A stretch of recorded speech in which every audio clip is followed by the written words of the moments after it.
morning. It's just gone 6 o'clock. It's Saturday the 26th of August and I'm joining you live for the news from White Creatures TV. And in the news this week, firefighters in Weymouth rescued a resident this morning following a house fire in the town. At approximately 1:30 a.m. this morning, firefighters were called to reports of fire in the kitchen of a property in 7 Acres Road, Weymouth. Whilst firefighters were en route, fire control operators were able to provide fire survival guidance to one occupant who was unable to escape the property. On arrival, firefighters entered the property and rescued one female. One male and two children had already escaped. Smoke alarms within the three-storey property had activated and alerted the family to the fact that there was a fire. Approximately 20 firefighters attended, and this incident from Weymouth, Portland and Dorchester. Crews used 6 sets of breathing apparatus and 3 hoses to extinguish the fire, which is believed to have ignited accidentally. Station manager Dan Joslin, who attended the incident, said, "This is another great example of how our teams work together. Fire control staff were able to provide fire survival guidance to the female within the property and use the information she provided to direct firefighters straight to her when they arrived. Firefighters rescued the occupier from a window and then entered the property. They were able to contain the fire, which was in the kitchen, and they worked with their partners from Dorset Police and South West Ambulance Service to bring this incident to a swift conclusion." The popular Anonymous Festival returns this Bank Holiday Monday, that's 2 days' time on the 28th, to the Borough Gardens in Dorchester. This family-friendly event, now in its 13th year, is literally bursting to the seams with activities for all ages, from craft and clay to bouncy castles and bungee trampolines. And not only is the event free to attend, but there is absolutely no charge for any of the activities either. You will have the opportunity to test your staying power on the inflatable rodeo, get a henna tattoo, try your hand at screen printing, get a glitter tattoo, or have your photo taken in a vintage horse box. You will even have the chance to do a masterclass in how to create a special effect wound. And to top it all, there will be musical entertainment taking place throughout the day by way of 2 stages, which will feature some of our most talented young performers locally, as well as locally loved Vinyl Van, who will be spinning discs in the Chill Out corner. So if you want more information before you head off to Anonymous Festival, and you want to find out what music they have and what acts they have all afternoon, if you go onto Facebook and search for Anonymous Festival, all the details are online on Facebook for you of all the bands and groups that will be playing. Now, travellers turned up yesterday at Weymouth Council's Tumbledown Farm in Radipole Lane. Police and fire crews were called to the site. The travellers had around 5 vehicles and were found on site, and had also started a campfire and had a horse in the field as well. Police and fire crews were called and persuaded the group to leave. Sculptures by the Lake at Pallington, Dorchester has been recognised for its exceptional quality gardens and plant conservation efforts by achieving official Botanic Garden status, an accreditation held by only 83 gardens in the world. Botanic Gardens Conservation International recognises gardens which conform to the highest international standards and make significant contributions to plant conservation. Sculptures by the Lakes joins just 7 other gardens across the country which hold the accreditation, including the Eden Project and the National Botanic Gardens of Wales. Garden Director at Sculptures by the Lake, Monique Gudgeon, said, "This accreditation is testament to years of hard work and dedication by our team, and I'm so proud that we're officially the only garden in Dorset and 8th in the UK to achieve such a renowned mark of status." Now, to achieve the accreditation, gardens needed to submit evidence for 10 separate assessment areas, including conservation activities, sustainability and public engagement. Sculptures by the Lake has been working with global leaders in plant conservation to develop a comprehensive collection of critically endangered conifers, research, visitor education and enjoyment. And among its species are the Pica Kayemi, which originates in Japan. Sculptures by the Lakes has also demonstrated its commitment to sustainability through recycling and composting initiatives. Examples include its reuse of fallen wood for dead hedges to provide wildlife shelter and composting any viable materials to support growth in its kitchen garden. In keeping with its commitment to engaging the public in celebrating and protecting the natural wood, Sculptures by the Lakes will host a special event dedicated to trees from September the 27th to October the 28th, and we will bring you some more information on that nearer the time. Now, there's more strike action on the trains this weekend and next as rail unions stage another walkout. The RMT union has announced a strike action that will affect rail services today and Saturday the 2nd of September, and ASLEF has announced strike action for Friday the 1st of September. On the strike days, a reduced revised timetable will operate across several train operators, and many parts of the network will have no service at all. Services will only operate where they do for a limited period, starting later in the morning and finishing much earlier in the evening. And certainly for us down here on the south coast, often that means the nearest trains that get to us are Southampton, so quite a way away. If you intend to travel where trains are running, please check before you travel. Trains that are operating are expected to be busier than usual because operators will not be able to offer normal service frequency. And where trains are running, they are expected to be extremely busy, and replacement bus services also will not be provided. And if you are travelling across several train operators, don't assume if one of the services is running that the neighbouring train operators will be. So do check the full extent of your journey before leaving home. Customers who have purchased tickets but are unable to travel on the strike days can claim a full refund or amend their ticket to be used at a later date. And those whose travel is delayed may be entitled to delay repay compensation if they are delayed for more than 15 minutes. For the very latest information and to check your journey, if you go onto Google and search for National Rail Inquiries and Industrial Action, then you will get all the latest up-to-date information and how journeys are affected. Dorset and Wiltshire Fire and Rescue Services urging local people to help out their communities be fire safe as the summer holidays draw to a close. A combination of the bank holiday weekend, the last chance for families to get away before schools restart, and large events such as the Bournemouth Air Festival will mean an influx of people visiting the area and using the roads over coming days. Area manager Mark House said the weather has been very variable this summer, so with only a short time before the holiday season is over, we know that any periods of sunshine will carry a far greater risk of fire, starting from bonfires, campfires and disposable barbecues. He added a few simple changes to your plans can make all the difference. For example, packing a picnic or using a local cafe is safer than having a barbecue. Walking a bit further from knowing your parked vehicle won't block. Walking a bit farther, but knowing your parked vehicle won't block a fire engine. Responding to an emergency and taking all your litter home. There's no danger of discarded cigarettes setting fire to grass or heath. Everybody can do their bit. So the advice from the fire services: if you have a bonfire at home, site it well, away from buildings, fences, trees and furniture, and have a hose to hand. Never throw away coals from hot barbecues unless they're completely cold, or you've extinguished it with water, or you've left them for several hours. If you're out to enjoy the countryside, please don't use disposable barbecues, especially on heathland and woodland. A picnic is much safer. If you're visiting the beach, don't use flares or fireworks near the cliffs, and avoid having campfires or disposable barbecues near beach huts or any foliage. Keep away from cliff edges and make sure you read any safety signs. Wherever you are, please consider when parking your car that a fire engine needs at least 3 metres clearance to get through.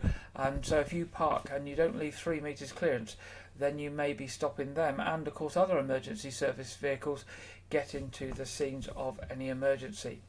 So that's the advice from Dorset Fire and Rescue this bank holiday weekend.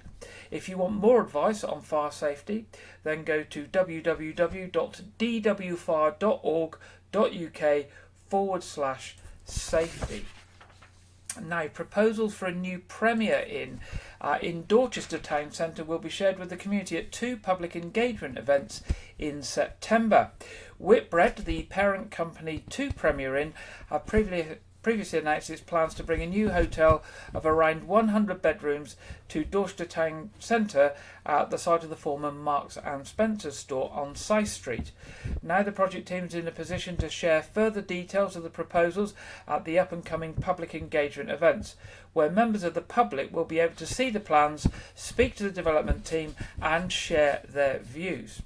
Now there'll be a drop-in exhibition on Wednesday, September the 6th from 2 p.m. to 7:30 p.m. at the former Marks and Spencer store in South Street, Dorchester, and this will be followed by an online webinar on Thursday, September the 7th from 7 p.m. The former Marks and Spencer store closed in February 2020 and Whitbread purchased the vacant property at the beginning of June this year with a view to redeveloping the site into a second Premier Inn for Dorchester. Now you can register for the online webinar by going to www.premierin-dorchester.co.uk/register. You can just turn up for the event at the former Marks and Spencer store, and that was on September the 6th from 2 p.m. to 7:30 p.m. Now some appeals from Dorset Police this week. Officers are appealing for witnesses or anyone with information to contact police as they investigate a burglary at a store in Weymouth. The incident at Phone Spot in St Mary Street was reported at 5:38 a.m. on Thursday the 18th of August. Entry was forced to the property, a glass cabinet broken and a cash till and quantity of vapes was stolen. The offender is described as a white man between 25 and 35 years old, about 5 feet 10 inches tall, of slim build and with a goatee or light beard. It is believed that he was wearing a puffer-style jacket, a scarf or shawl around his neck, baggy tracksuit bottoms and trainers with dark-coloured toe section. Officers are also investigating the report of an indecent exposure in Weymouth and are appealing for witnesses to come forward. At approximately 3 p.m. on Sunday the 13th of August, it is reported that a man exposed himself in the area of Lawton Meadows Conservation Area opposite Littlemore Youth Centre on Louvier Road. The man is described as white, of stocky build, 6 feet tall, aged in his late 50s or early 60s, and had light brown hair. He was wearing a t-shirt with large pale blue and white horizontal stripes and black shorts. Police Community Support Officer Sadie Gould of Weymouth Neighbourhood Policing Team said, "I'm appealing to any witnesses who are in the area and may have seen what happened to come forward." And if you've got any information on either of those, do contact Dorset Police either on 101, or if you wish to give the information anonymously, you can do that by contacting Crime Stoppers on 0800 555 111. That's 0800 555 111. Now, staying with Dorset Police, Dorset Police this week have been supporting the National Police Chiefs Council summer campaign, which looks to discourage people who might be tempted to drive under the influence of drink or drugs. Over the course of the campaign, officers from Dorset Police have been increasing operational activity and reminding Dorset residents about the importance of reporting those believed to be driving under the influence. Drink and drug driving is one of the fatal 5 causes of serious injuries and deaths on the region's roads, and between the 1st of January and the 1st of July this year, Dorset Police arrested 480 people who were caught driving under the influence of alcohol or drugs.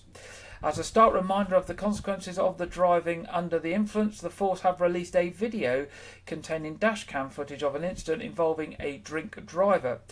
The video also contains instructions about what to do if you suspect somebody may be drunk in or drug driving. Now you can look at that on the Dorset Police YouTube channel if you wish to look at that video. Now, Dorchester is once again holding a Heritage Open Day on the 10th of September. Heritage Open Days is England's largest festival of history and culture, taking place in September each year.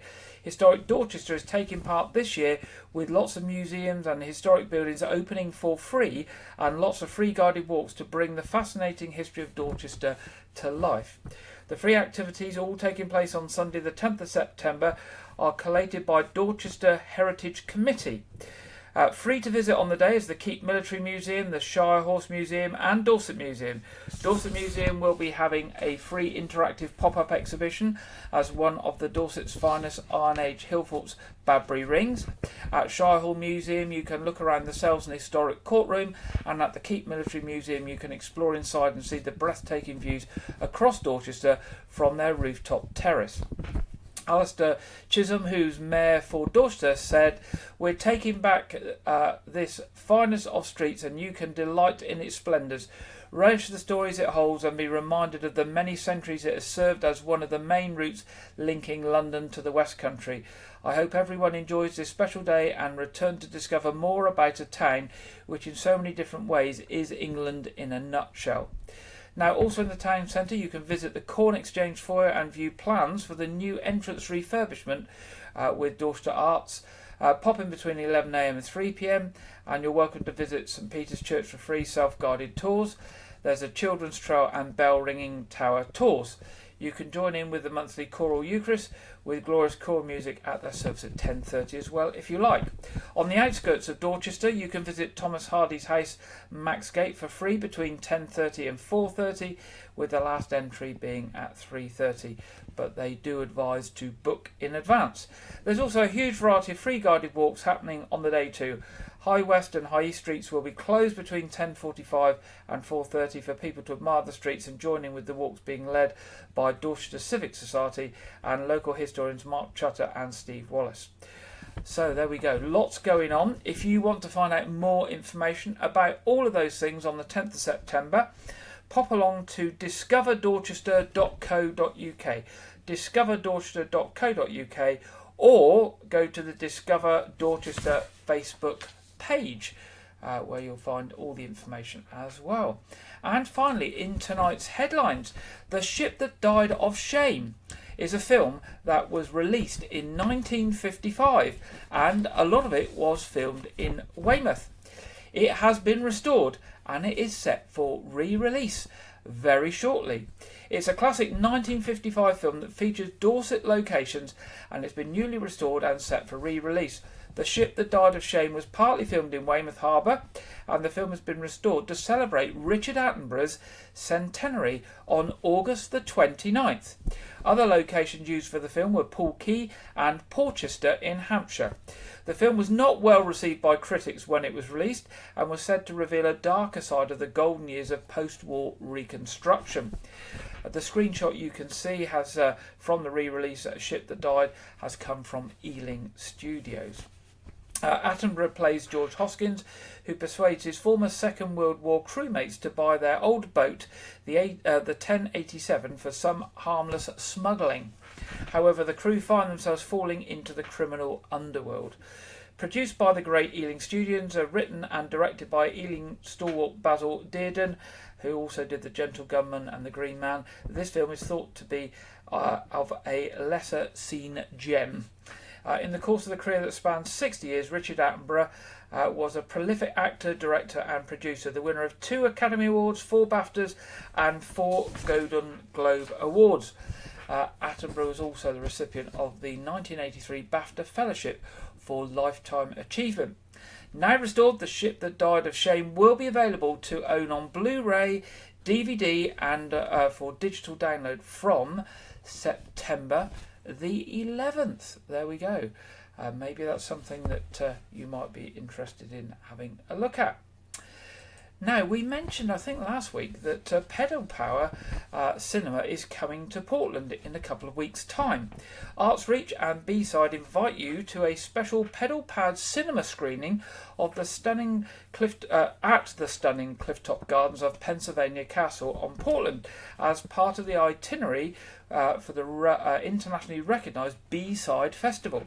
You'll be treated to the animated classic Belleville Rendezvous, the story of Champion, a boy who loves to watch TV, especially the red-hot jazz singing trio, the Triplets of Belleville, who belt out their toe-tapping numbers in the irresistible style of Django Reinhardt and the Hot Club de France.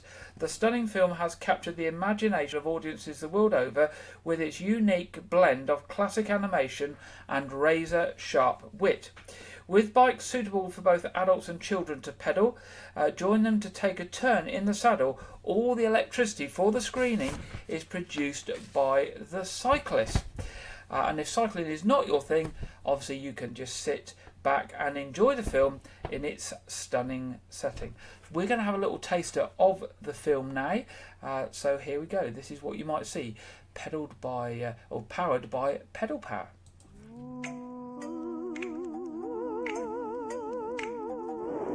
Swinging bells at rendezvous, marathon dancing, doop-de-doo. Can well, the stranger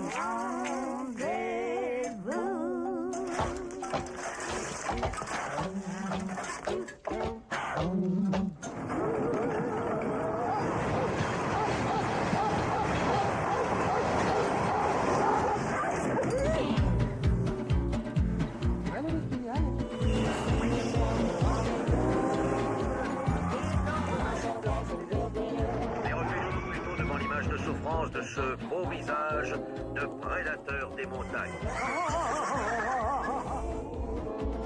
Je vais finir ma vie à Singapour. Je redis comment j'ai de petits fous.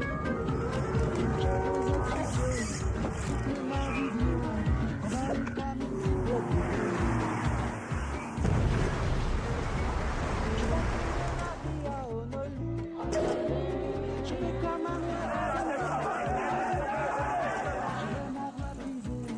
triplement brisé, swing des carrés, triplette de belle vie. Swing des rendez-vous.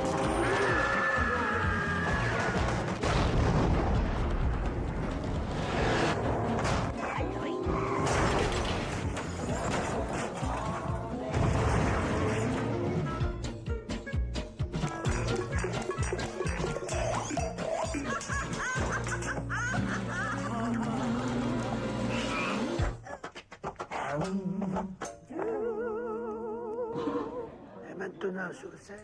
There we go, that's just a trailer of the Pedal Pad film there that's going to be at Pennsylvania Castle on Thursday the 7th of September at 8:15. The gates will open at 7:45 and the Hayloft Cafe Bar will be open. Picnics will be welcome.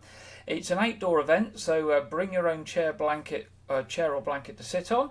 Assistance dogs only welcome on site, please. Audiences are encouraged to walk, cycle or car share to the event. There are 16 bikes available and they are inviting the audience to take turns in the saddle to power for the screening. Now, to find out more about B-Side Festival, you can go to www.b-side.org.uk. It's done in association with ArtsReach, so there's also information on the ArtsReach website at artsreach.co.uk. There we go, something to look forward to in a week and a bit's time on Portland. Now it's time in the programme where we go to our regular contributor, Andrew Wright, for this week's film review and preview. Welcome to White Regis TV film review and preview. I'm Andrew Wright. Next week, Netflix's live-action adaptation of the legendary popular Japanese manga series One Piece debuts on Netflix. The series features an internationally diverse cast, headlined by Inakai Godoy, Makenyu, Emily Rudd, Jacob Romero-Gibson and Taz Skylar as the titular Straw Hat Pirates. The series revolves around Godoy's Monkey D. Luffy, an enthusiastic young pirate with the ability to turn his body to rubber as he travels across the seas of the East Blue, recruiting pirates for his crew and making enemies of the biggest pirates on the sea and evading the navy. The first season is 8 episodes long and will cover the East Blue saga section of the manga, so deal with the recruitment of the 5 principal Straw Hats and the Japanese cast of the anime may have been announced to be reprising their roles for the Japanese dub of the series, and Netflix have released a trailer for that, and it does look a bit exciting. So that's always one to watch out for. After watching it through in English, I would probably recommend watching it through in Japanese, the live action series. Now, as a One Piece fan, there's a lot to be excited about with the release of the series, but there are moments from the trailer where the world of the show looks very artificial, as well as moments where you feel that the actors don't fully understand the characters they are portraying. The series releases on August 31st, and I will review as many episodes as I can for next week's segment. This week, the trailer for Zack Snyder's epic space opera, Rebel Moon, was released. The film is a two-part epic from Zack Snyder, the director of DC's Batman v Superman, and features an ensemble cast including Sophia Boutella, Djimon Hounsou, Charlie Hunnam, and Anthony Hopkins. The story revolves around a universe controlled by a corrupt government and a woman who seeks to make a stand against them. Now, checked out the trailer because I'm looking forward to the movie, as it is an original sci-fi epic, and so it's not based on any pre-existing material, and I am a fan of Snyder's previous Netflix film Army of the Dead. But this trailer seems very overstuffed with mythology and characters and visuals, and there's no clear indication in the trailer who the main character is. Part 1 comes out on December 22nd of this year, and Part 2 comes out next April on Netflix. It has been confirmed that at least 3 different edits of each part will be released. A PG-13 edit, which is more family-oriented, so like the Marvel movies. An R-rated cut, geared towards older audiences, so it's about aged 15 to 18 in the UK, and a director's cut of the film, which Zack Snyder has confirmed that the director's cut will be an hour longer than the main version released on Netflix. This weekend, the new Adam Sandler movie, You Are So Not Invited to My Bat Mitzvah, is released on Netflix. The film stars Sandler alongside his daughters Sunny and Sadie and wife Jackie. The film revolves around 2 13-year-old girls who have always dreamed about having epic bat mitzvahs, only for their friendship to be threatened by a popular boy and middle school drama. The film currently has nearly 90% positive reviews from critics. I'm not currently planning on watching the film, so if you do, let me know on social media via White Ridges TV. That's what I have for this week, but be sure to check back next week where I will be reviewing Netflix's One Piece, as well as previewing The Equalizer 3. Now back to Gary in the studio. Thank you very much there, Andrew, and we'll be back with Andrew next week. It's that time in the programme where we go to the Met Office to see what the national weather forecast is for the weekend and the start of the coming week. And this week we are joined by Jonathan Vaultry.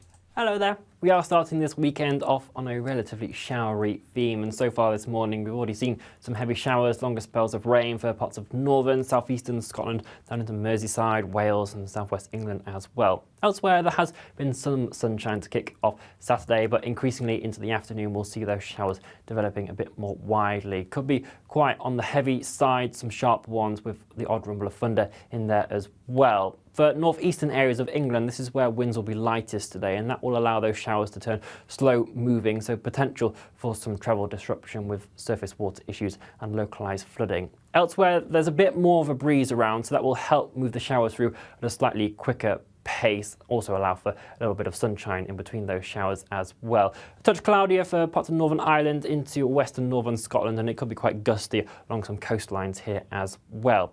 Generally, temperatures just slightly below average for the time of year, generally ranging between 17 and 21 degrees Celsius.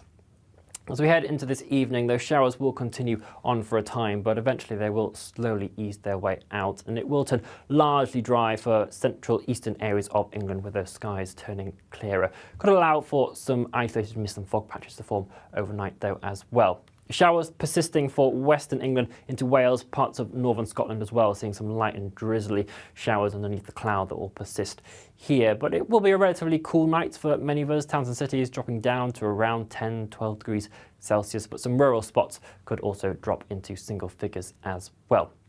Once any of that early mist and fog clears off across parts of eastern England and Scotland, it will be a relatively bright and sunny start, seeing the best of the conditions really. But into the afternoon, those showers that are in the west will gradually push their way eastwards. Some of those could again be on the heavy side, but probably a reduced chance of seeing the thunderstorms and lightning tomorrow. Further west then, it's this band of light and drizzly rain that's going to start pushing its way into Northern Ireland, far west of Scotland, turning into quite an overcast, damp day here, and that will also hold our temperatures back, not seeing much higher than mid to high teens. Elsewhere, perhaps temperatures just climbing by a degree or so thanks to that sunshine, so climbing towards 22, maybe an isolated 23 degrees Celsius across parts of southeastern England. Into the evening again, the showers continuing on for a time before they eventually fade their way off and allow for some drier conditions to develop. This band of rain in the west, though, will gradually push its way eastward. So for Northern Ireland, turning drier and a better evening to end the day compared to what they will experience throughout the day itself. But the drizzle persisting through the Highlands, Argyll and Bute, the Isle of Man and down into Wales as well. This band of rain will slowly drift its way eastwards as we head into Monday as well, but it will continue to fizzle out as it does so. And that is because high pressure is building its way in from the Atlantic as we head into the bank holiday Monday for some of us. So that's going to try and help settle things down a touch. There will still be some lingering cloud around, particularly across central areas of England. So a bit of an overcast day here, but some sunnier spells developing elsewhere and generally fewer showers around compared to Saturday and Sunday as well. Do keep up to date with the full forecast though, and of course we'll have further details on Bank Holiday Monday as we head over the next few days. So follow us across all of our social media channels and make sure to subscribe on YouTube as well. And we'll be back here very soon. Bye-bye. Thank you very much there, Jonathan. Let's have a look and see what the local weather has in store for us in the week ahead. Oh look, doesn't this look familiar? Sunny spells, clouds and some showers, with Monday looking to be the nicest day for the week ahead, and those dark clouds on Tuesday, Thursday and Friday looking a little bit suspicious there. So Monday's the day to go out according to our local weather forecast. Moving to our What's On section, lots of events coming up over the next few weeks. We're turning to Weymouth Pavilion first. Back to Bacharach tomorrow, the best of Burt Bacharach. 1st of September, Calling Planet Earth, 80s pop music artists. 2nd of September, Lipstick on Your Collar, that's music from the 50s and 60s. 7th of September, Someone Like You, the Adele Songbook. 8th of September, This Is Elvis, that's obviously what that one is. 9th of September, The Jolly Boys in Weymouth. Now that sounds a bit dodgy, but actually what it is, it's a sort of a chat and question time evening with cast members of the long-running TV comedy Only Fools and Horses. Now I have to say it's not the main characters, it is those ones that play the sort of second type characters like Billy Pearce and those sorts of people in Only Fools and Horses. But that's the Jolly Boys in Weymouth on 9th of September. It's got quite good reviews, so if you're a fan of Only Fools and Horses, you've got the chance to go along and hear some of the stories, ask some questions and actually meet the characters in the interval in the pavilion lobby, I understand. 10th of September, The Drifters, and 21st of September, Prince the Ultimate Experience. Now you can get more details of those and other performances at the pavilion online at weymouthpavilion.com, or you can contact the box office on 01305 783 225. Coming up at the Knowth Fort, 10th of September, Artillery Display Team. 24th of September, the Pause for Thought Dog Show and Dog Events. 1st of October, Family Science Festival. 7th to 8th of October, the Pirate Weekend. More details for all of those at knowthfort.org.uk.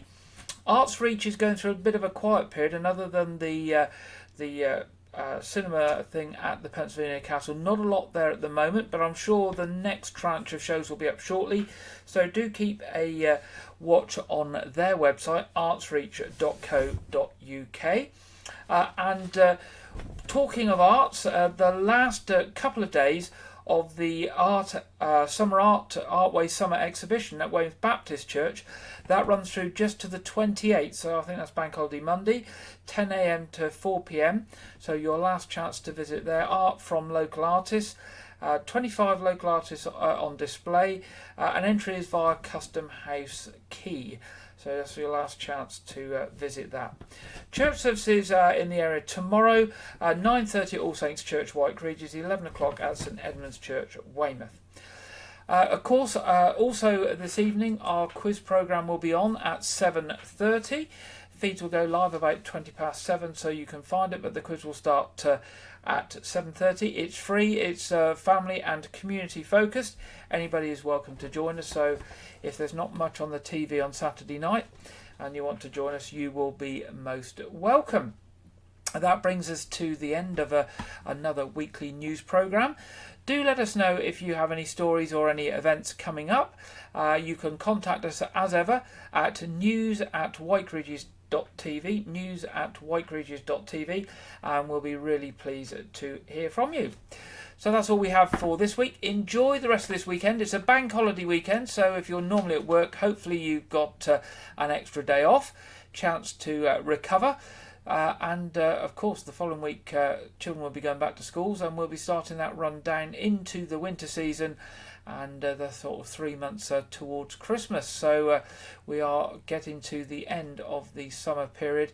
So enjoy this weekend, relax if you can, and I look forward to being back with you next week. Good night.